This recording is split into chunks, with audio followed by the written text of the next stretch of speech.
우리 하나님 말씀 보겠습니다. 시편 125편 말씀 보겠습니다.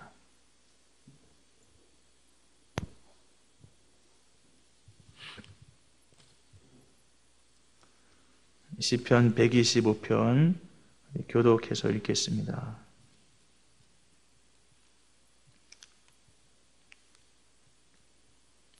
여호와를 의지하는 자는 시온산이 흔들리지 아니하고 영원히 있음 같도다. 산들이 예루살렘을 두름같이 여호와께서 그의 백성을 지금부터 영원까지 두루시리로다.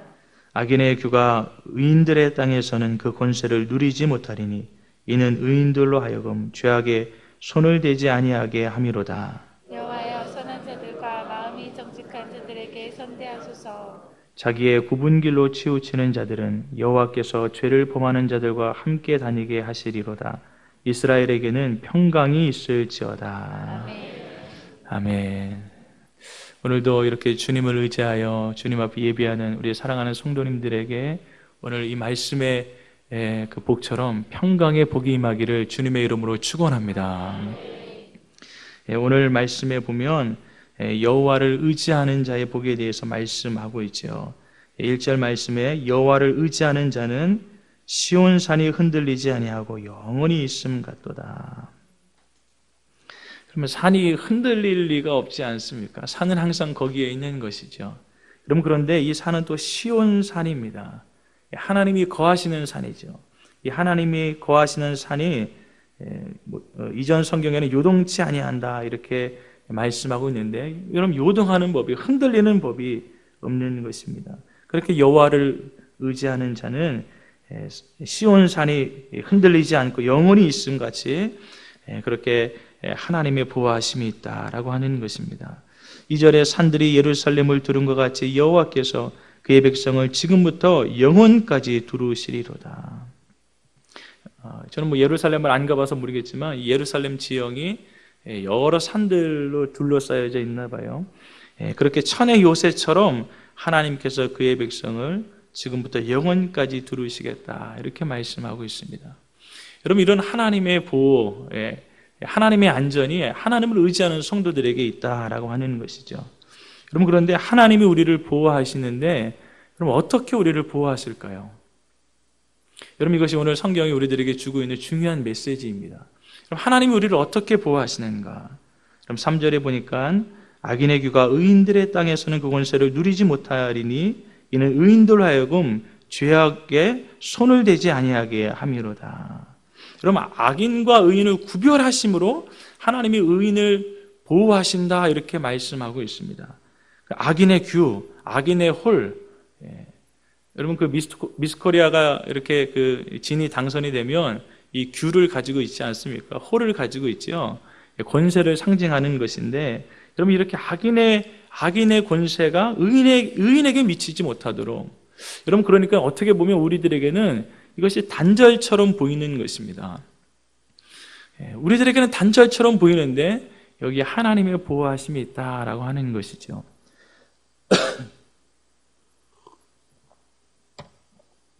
그럼 그래서 이 신구약 성경을 보면 이런 예들이 참 많이 있습니다. 여러분, 구약의 그 다윗의 예를 보면, 여러분, 다윗이 어찌된 일인지, 여러분, 정신이 나갔지요. 여러분, 블레셋 땅으로 망명하지 않습니까? 그 블레셋 땅에 망명하여서 여러분, 아기스 왕과 동맹을 맺고, 여러분, 오히려 여러분, 블레셋과 싸워야 할 그 사람이 이스라엘과 싸우겠다 이렇게 이야기합니다. 내가 이스라엘과 싸우겠습니다. 아기스 왕에게 가서 이 사람이 정신 나간 이야기를 하는 거예요. 아기스 왕도 그것을 좋게 받아들였습니다. 아니, 이런 큰 장수가 싸움에 능한 자가 내 편이 되어져서 이스라엘과 싸운다. 그것을 좋게 여겼어요. 여러분, 그런데 그의 부하들이 그 데모를 벌입니다. 아니, 어떻게 다윗과 우리가 함께 싸울 수 있겠습니까? 절대 그럴 수 없습니다. 골리앗을 무너뜨린 우리의 적인 다윗이 우리 편이 되어져서 싸운다니요. 결코 그럴 수 없습니다. 여러분, 이런 하극상이 벌어지죠. 여러분, 만약에 그런 하나님이 그렇게 단절하시는 것이 없었더라고 한다면 그럼 이것이 나중에 얼마나 큰 문제거리가 되어졌겠는가. 그럼 나중에 이스라엘 왕이 되어지는데 이것이 큰 걸림돌이 되어지지 않겠습니까? 이스라엘을 향해서 싸우고 피를 흘린 그 사람이 어떻게 우리의 지도자가 될 수 있겠는가. 여러분, 그러니까 다윗 편에 봤을 때는 내가 지금 배척을 당하는 것이에요. 너무 외로운 것이에요. 단절되어지는 것입니다. 여러분, 그런데 그 단절을 통해서 하나님이 다윗을 보호하셨다라고 하는 것이죠. 그럼 신약에 넘어오면 여러분, 바울에게도 그런 일이 일어나지 않습니까? 여러분, 바울의 소원은, 꿈에도 소원은 로마에 가서 복음을 증거하는 것이었어요. 왜냐하면 그 당시는 지구 끝이 로마이다 이렇게 생각을 한 것이죠. 또 지구의 중심이 로마가 아니었겠습니까? 그러니까 내가 그 세상 끝까지 가서 세상의 중심에 가서 내가 복음을 전하기를 원한다. 여러분, 그런데 바울이 소망한 대로 로마에 가기는 갔지만 그럼 어떻게 간 것이지요? 제수의 몸으로 간 것입니다. 여러분, 그가 매임을 당한 것이죠. 여러분, 그런데 빌립보서 1장에 그가 고백한 것처럼 나의 매인 것이 오히려 복음 전파의 진보를 가져왔다. 이렇게 말씀하고 있죠. 여러분, 당시에 바울을 죽이겠다. 그래서 내가 먹지도 않겠다. 이렇게 생각하는 사람들이 40여 명이 있었다. 여러분, 테러리스트들이 40여 명 있는 것입니다. 여러분, 그런데 만약에 바울이 자기 뜻대로, 여러분, 자기 발로 그렇게 걸어서 로마에 갔다고 한다면 아마 그 사람들에게 잡히지 아니하였겠습니까? 죽임을 당할 수 있지 않았겠습니까? 여러분, 그런데 여러분, 그가 매임을 당한 것 때문에 오히려 사도 바울이 보호를 받은 것이죠. 여러분, 그러니까 참 하나님이 일하시는 방법은 놀라운 것입니다. 내가 매인 것 때문에 온 시대 안에 이 복음이 증거되어졌다. 여러분, 당시에는 그 사도 바울을 지키고 있는 그 간수들이 여러분 6시간에 한 번씩 4명이 그렇게 보초를 쓰게 되어졌는데 여러분 24명이 하루에 보초를 쓰는 것 아니겠습니까? 여러분, 그러니까 4명씩 들어올 때마다 사도 바울이 복음을 증거한 것이에요. 6번씩 복음을 증거한 것입니다.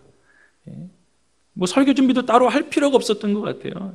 1부, 2부, 3부, 4부, 5부, 6부 똑같은 내용 가지고 여러분 제자 훈련하고 복음 증거하는 것 아니겠습니까? 여러분, 자기의 뜻은 그렇게 내가 이렇게 죄인이 되어져서 로마에 가는 건 결코 사도 바울의 뜻이 아니었을 것이에요. 그럼 어쩌면 사도 바울이 내가 이렇게 수사학을 공부하고 내가 이렇게 학식을 많이 공부하고 로마 시민권이 있고 이것은 이때를 위해서 로마에 가서 복음을 증거하기 위해서 하나님께서 나를 이전에 이렇게 준비를 시키신 것이구나 이렇게 생각하였을 것입니다. 그래서 마음껏 로마에 가서 복음을 전파하리라 이렇게 생각하였을 것이에요. 그런데 전혀 다른 방식으로 하나님이 사도 바울을 인도하신 것입니다. 여러분, 오히려 그 로마에는 그 로마 법정이 발달되어 있지 않습니까? 그래서 논리학이 발달되어지고 수사학이 발달되어지고 그래서 여러 번 그가 고위 관직들 앞에 서가지고 왕들 앞에 서가지고 아주 논리적으로 그가 가지고 있는 이 지식과 영성을 마음껏 활용하면서 간증을 하고 복음을 전파하는 것을 우리가 사도행전을 통해서 보게 되어지는 것이죠. 여러분, 그러니까 사도 바울이 고백하기를 하나님을 사랑하는 자 곧 그 뜻대로 부르심을 입은 자들에게는 모든 것이 합력하여 선을 이루느니라. 여러분, 그것까지도 하나님이 사용하셔서 선을 이루시는 것이죠. 나는 이제 끝이다. 나는 이제 단절되어졌다. 내가 이렇게 배척을 당하는구나. 내가 이렇게 외로운 상황 가운데 떨어졌구나. 여러분, 그런데 오히려 그 상황을 통해서 복음이 더 충만하게 증거되어질 수 있도록 하나님이 그렇게 하셨다라고 하는 것이죠. 여러분, 그래서 우리에게 있는 그 문제들, 여러분 풀리지 않는 어려움들, 여러분 이것이 꼭 나쁜 것이다 생각할 수 없는 것이죠. 여러분, 오히려 그 풀리지 않는 문제 때문에 우리가 주님의 뜻을 이루는 경우들이 많이 있지 않습니까? 여러분 연날 얘기를 이렇게 해보면 여러분 어떻게 하면 연이 잘 날 수가 있죠? 바람이 잘 불어줘야 하지만 여러분 당연한 이야기지만 여러분 줄에 매달려 있어야 연이 하늘에 매달려 있는 것 아니겠습니까? 그리고 가끔씩 당겨줘야 이 연이 잘 날르는 것이죠. 여러분 그런데 연의 입장에서 보면 왜 이렇게 나를 당기는 거야? 왜 이렇게 나를 속박하는 거야? 왜 이렇게 나를 못 살게 구는 거야? 여러분 그런데 사실은 그 줄이 매달려 있기 때문에 자꾸 당겨지기 때문에 그 연이 하늘을 높이 나는 것처럼 우리의 삶도 하나님께서는 때로 그렇게 연줄 하나씩 이렇게 매달아 놓으셔서 하나님 앞에 가까이 나가게 하시는 것은 아닌가. 어떤 성도님들을 보면 잘 신앙생활 하시는데 그 정도 그렇게 열심히 신앙생활 하면 좀 모든 문제가 다 풀려서 시온의 대로처럼 그의 인생이 그렇게 나갔으면 좋겠는데 꼭 그런 것만은 아니더라라고 하는 것이죠. 하나님이 연줄을 하나씩 다 매달아 놓으시는 것이죠. 여러분 사도 바울도 그와 같은 고백을 하는 것 아니겠습니까? 하나님 내 육체의 가시를 좀 벗게 해주세요. 근데 하나님이 그 연줄을 그대로 남겨두십니다. 왜요? 자고하지 않도록 약할 때 강함 되시는 그 주님을 경험하라고 하나님이 그렇게 연줄을 매달아 놓으시는 것이죠. 여러분 그러니까 여러분 사도 바울만 그런 고백을 하는 것이 아니죠. 여러분 우리 모두에게도 그런 동일한 고백이 있어야 하는 것 아니겠습니까? 여러분 이것이 참 나를 올가매고 있다. 나에게 시험과 어려움을 주고 있다. 내가 이것 때문에 좌절하고 낙심하고 있다. 아니요. 여러분 어쩌면 그 사람에게 재정적인 문제를 하나님이 확 풀어주시면 자고할 가능성이 많나 봐요. 하나님이 모든 문제를 여러분 사도 바울도 그랬으니까요. 그 믿음의 사람, 하나님의 사람도 자고하지 아니하도록 하나님이 그 문제를 계속해서 두신 것처럼 하나님이 때로는 그 문제를 하나님이 완벽하게 해결해 주시면 우리가 주님 앞에 기도하는 것도 게으르고 하나님 의지하는 것도 느슨해지고 그래서 어쩌면 그 문제를 우리들에게 여전히 남겨주셨는지도 모르겠습니다. 제가 일전에 우리 박미래 성도님 그 신방을 이렇게 병원 신방을 갔는데 우리 성도님들 아시는 것처럼 남편분이 오랜 세월 동안 이렇게 병상에 누워 계시죠. 그래서 이제 요양병원에 이제 찾아뵙는데 이제 계속 시간이 가니까 점점 육체가 이렇게 쇠해지시나 봐요. 이제 뭐 이른이 다 이제 되셨는데 여러분 우리가 육체가 쇠해지면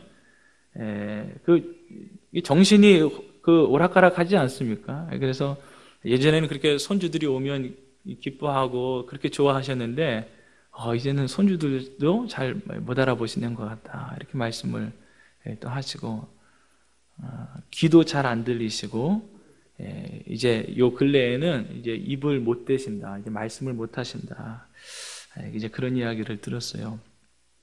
그래서 우리 정진수 집사님이랑 같이 가서 열심히 또 하나님 말씀을 증거하고 그렇게 하나님 죽은 자도 살리셨는데 하나님 은혜 베풀어 주셔서 하나님 굳은 입술을 열어주세요. 이렇게 간절히 기도했습니다.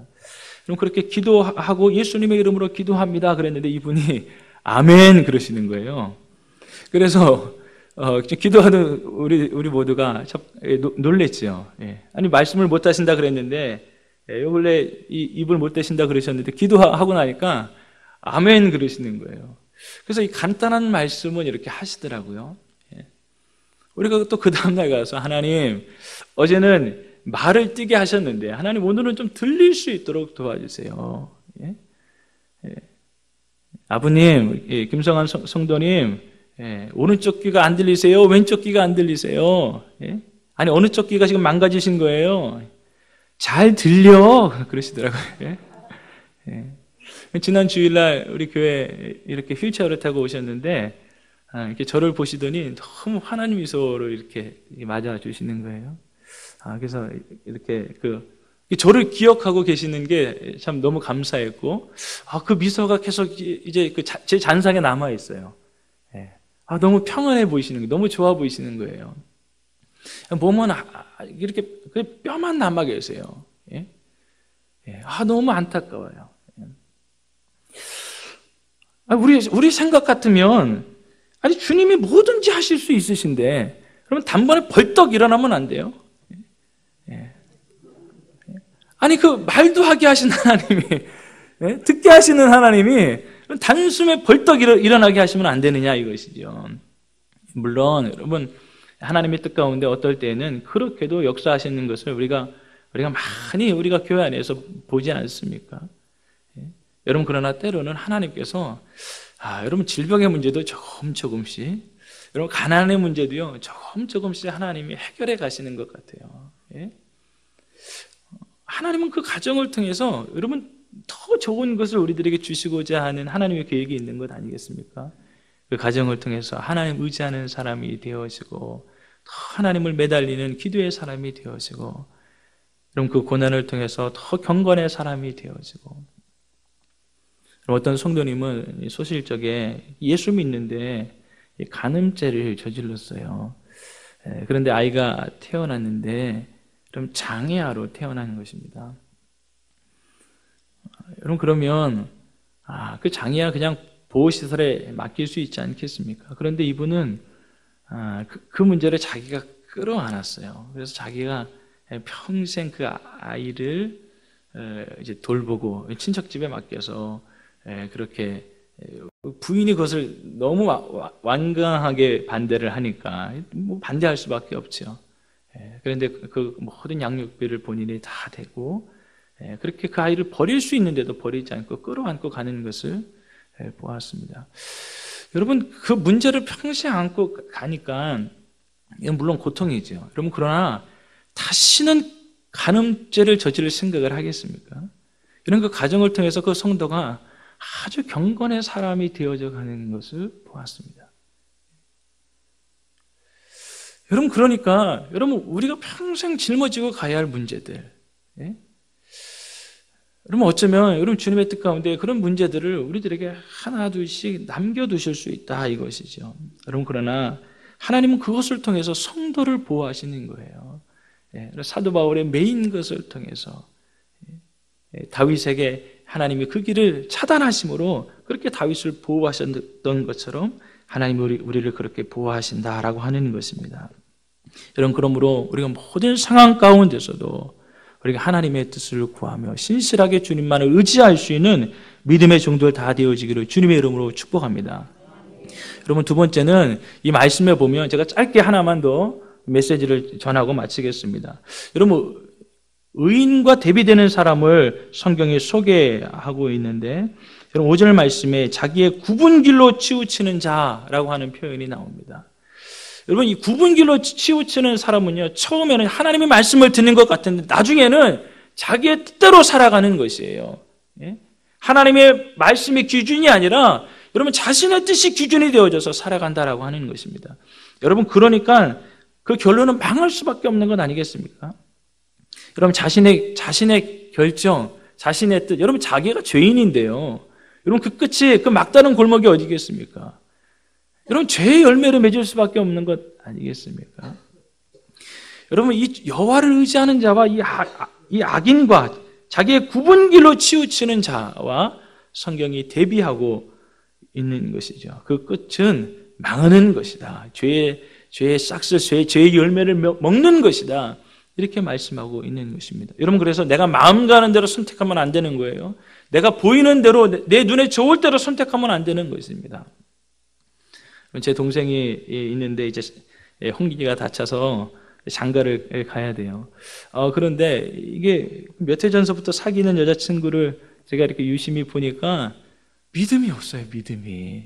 그냥 남자친구가 목사 아들이니까 그냥 교회에 따라다니는 수준. 그래서 제가 한사코 제가 반대를 했습니다. 한 1년 내내 제가 그냥 괴롭히고, 예수의 이름을 명하노니 깨질지어다 막 선포를 하고, 여러분, 그래서 참 감사한 것은, 올 초에 이 친구가 이제 헤어졌어요. 하도 막 내가 그러니까 하도 막 기도를 해대고 하나님 믿음 없는 사람이 집안에 들어 뭐 어떡합니까? 그러니까 정말로 올 초에 그렇게 헤어졌어요.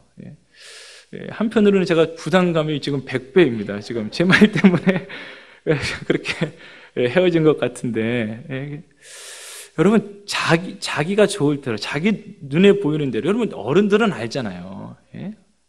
결혼해보신 분들은 여러분 아는데, 여러분, 아직 그런 경험이 없는 젊은 친구들은 여러분, 자기가 옳은 줄 안다고요. 여러분, 그래서 우리가 어른들의 권위를 존중하는 것이죠. 여러분, 그러니까 하나님의 권위, 하나님의 말씀을 존중한다. 여러분, 이것은 너무나도 당연한 것입니다. 여러분, 교회 안에서 막 다툼이 있더라도요, 여러분, 히브리인들은 그래서 좋은 거예요. 자기 생각들을 다 얘기하고 자기 뜻이 있지만 여호와의 말씀이 이것입니다. 그러면 다 그 말씀에 순종하는 거예요. 여러분, 교회 안에서 그래야 되지 않겠습니까? 여러분, 우리의 삶이 그래야 되지 않겠습니까? 여러분, 그래서 욥기에 보면 오직 나의 가는 길을 그가 아시나니 그렇게 고백하잖아요. 여러분, 참 욥이 철든 고백을 하는 것입니다. 여러분, 내가 가는 길을 내가 안다고요? 여러분, 오직 하나님만 아시는 거예요. 그가 나를 단련하신 후에 정금같이 나아가게 하시리로다. 여러분, 그런 복음성가도 있지 않습니까? 길을 안다고 생각했죠. 여러분, 그런데 우리가 젊었을 때는, 우리가 믿음이 없을 때는 내가 길을 안다고 생각하는 거예요. 그러나 주님, 이제는 내 삶을 다 맡겨드립니다. 그 길 더 잘하시니. 주님이 우리의 길을 더 잘하시는 거예요. 여러분, 그러니까 오늘 우리가 주님 앞에 나와서 무엇해야 하는 것이죠? 하나님, 나를 꿰뜨려 드립니다. 하나님, 내 의지를 꺾습니다. 하나님, 내 마음은 세상을 사랑하는 것이고 나를 사랑하는 것이고 내 뜻대로 하고 싶은 것인데 하나님, 이것이 망하는 길인 줄을 압니다. 우리 별이 보니까요, 이 3살짜리 아이인데요, 아주 그래도 고집이 있더라고요. 여러분, 유리 위에 올라가가지고 그 TV 놓는 그 유리 위에 거기로 올라가가지고 막 뛰려고 하는 거예요. 야, 내려와. 아빠한테 와. 그러면 막 그냥 뿌리 치면서 거기를 막 방방 뛰겠다고 하는 거예요. 여러분, 그렇게 자기 고집대로 거기를 그렇게 뛰어버리면, 여러분, 다치는 것밖에 더 있겠습니까? 여러분, 그걸 보면서, 야, 참, 우리 안에도 그런 고집이 있는 것 아닌가. 하나님을 보실 때 그건 죽는 길인데, 그건 망하는 길인데, 내 생각대로 살면 100% 망한다고 했는데, 자꾸 내 뜻대로 가려고 하는 것이죠. 그래서 하나님, 내 사업도 주님 앞에 맡기고요. 우리 가정도 주님 앞에 맡기고요. 결혼의 문제도 주님 앞에 맡겨드리고요. 자녀의 문제도 주님 앞에 맡겨드리고요. 하나님, 내 안에 있는 죄의 문제도, 세상을 사랑하는 이 죄의 문제도 주님 앞에 다 맡겨버립니다. 여러분, 그렇게 주님만 의지할 때, 오늘 4절 말씀해 보니까 여호와여 선한 자들과 마음이 정직한 자들에게 선대하소서. 5절 하반절에도 보니까 이스라엘에게는 평강이 있을지어다. 여호와만 의지함으로 하나님이 주신 은혜와 복과 평강을 누릴 수 있는 우리 모두가 다 되어지기를 주님의 이름으로 축복합니다. 네, 기도하겠습니다. 살아계신 하나님 아버지, 이 시간도 하나님 앞에 귀한 예물을 드린 손길이 있습니다. 이 예물의 제목을 따라, 마음의 소원을 따라 하나님이 은혜와 복을 더하여 주시옵소서. 하나님, 내 뜻대로 살지 않게 하여 주옵시고, 주님이 겟세마네 동산에서 아버지여 아버지의 뜻대로 되기를 원하나이다 고백한 그 기도 제목처럼 우리가 주님의 뜻을 구할 수 있도록 인도하여 주옵시고, 하나님, 환난과 고난 앞에서도 우리 자신을 되돌아보고 하나님의 은혜를 구하며 하나님의 뜻을 구할 수 있는 우리 모두가 되어줄 수 있도록 인도하여 주시옵소서. 예수님의 거룩하신 이름 받들어 간절히 기도 올려 싸움나이다. 아멘.